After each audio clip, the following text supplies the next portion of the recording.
Watch this until the end and you will be on your way to being able to do a handstand in no time. Did you know that handstands are considered to be one of the most difficult exercises out there? There are many benefits to doing a handstand, such as mobility. It serves as an energy boost, works your body's major muscle groups, and of course, it looks really cool. Feeling the frustration of knowing the benefits of going upside down but can't quite nail it? Fear not, my friend. We've got your back and we're ready to teach you how to turn your world upside down like a pro. But before we proceed with how to do a handstand, let's first understand what it is. One of the most important gymnastics moves you can learn is the handstand. Basically, it involves placing your hands on the ground and your feet in the air, just like that.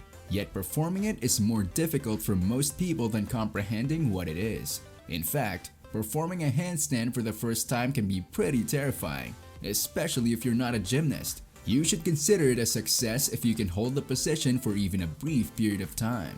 But what makes it so hard? It's one of the hardest exercises, as we've already discussed, and even for people who have trained professionally, it may still be difficult to execute because it calls for control over all of the major muscle groups in your body.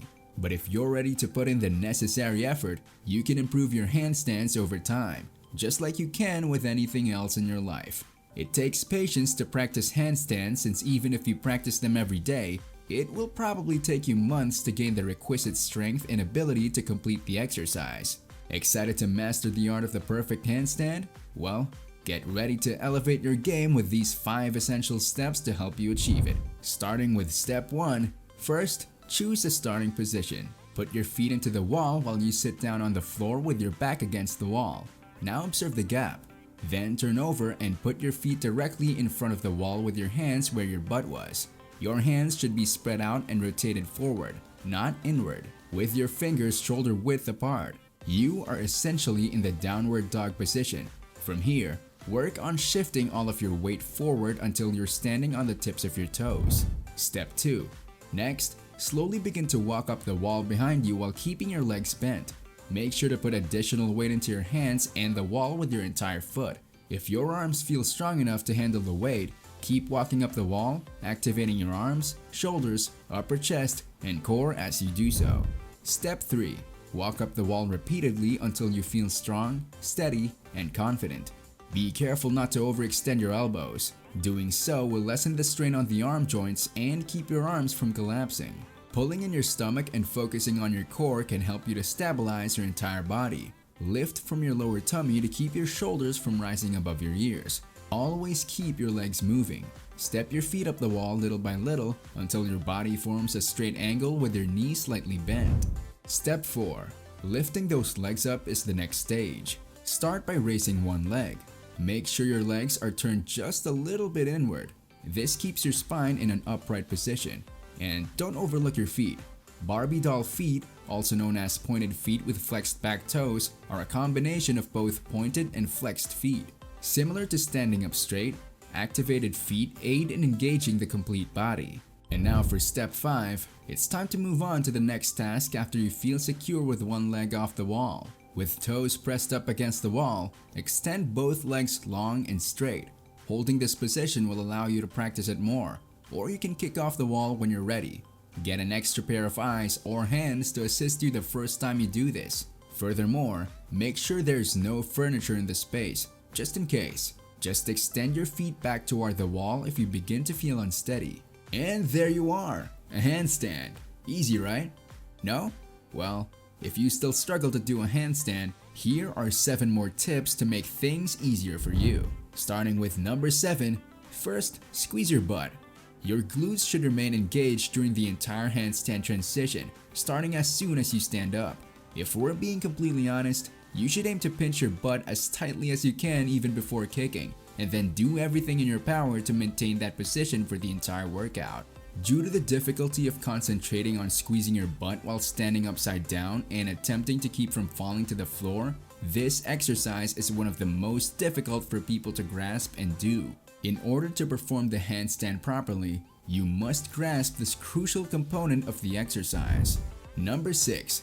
Tighten your abs. Moreover, you want to squeeze your glutes and maintain a strong core during the entire handstand. A hollow body, one with strong abs and a flat back, is the best position you can achieve. Without arching your back, which looks sloppy at best and can lead to a tumble at worst, you will be able to stand up straight and in good form. Number 5. Use the shoulders to push. You must begin pushing through the shoulders as soon as you finish the kick-up and are in the handstand posture. If you're unsure what that entails, picture pushing your arms up off the floor while attempting to keep your body as upright as you can. While most people fall when performing a freestanding handstand because they collapse into their shoulders, doing this will stop you from losing your form and keep you from falling. Number 4. Place your arms next to your ears. You need to kick up and get your arms as close to your ears as you can. They should stay there when you transition into a handstand because doing so will allow you to create a great sturdy straight line from your feet to the ground. The more often you practice this drill, the easier it will get. Most individuals find it difficult to maintain their arms straight and close to their ears for longer than a minute. Number 3. Point your toes. You don't want your feet to be dangling after you've tightened your butt and kept your legs together. Like a true gymnast, you should therefore attempt to point your toes while performing the handstand. You may maintain your lower body tighter and get the straightest line possible by doing this. Number 2. Look behind you.